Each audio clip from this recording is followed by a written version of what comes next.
अस्सलाम वालेकुम वीवर, मैं तुहाडा अपना मोहम्मद मूसा मोहाना तुसा दे पियो यूट्यूब चैनल सराकी व्लॉग। आज माशाल्लाह ईद है, असा खमदे पियो भुना हुआ गोश्त तुहाडे सामने, प्लेट तुहाडे सामने। या वीवर ठीक हो, खतला है तबीयत से ठीक है, अल्लाह तुमको खुश रखे, शादोबाद रहो। तो ईद दा ढेर बरखावन मेरे भरावा सारे मेरी तरफों सारे तमाम मुसलमान भरावे को दिल ईद मुबारक। ते मेरे जुड़े रहो जो वीवर, अगर मेरा चैनल सब्सक्राइब नहीं वेखता मेहरबानी करते मेरा अपना चैनल सब्सक्राइब कर दो, क्योंकि मैं अपना तुहाडा सराकी भरावां दा शाद हो, आबाद हो, अल्लाह तुमको खुश रखे। वीवर ॾाढा गोश्त पकिया पे, सुभान अल्लाह, ॾाढी जसम दी पे।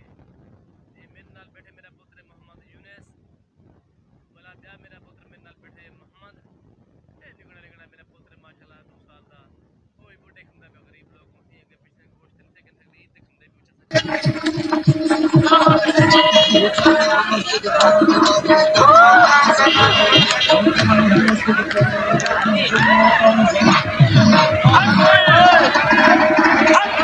या होली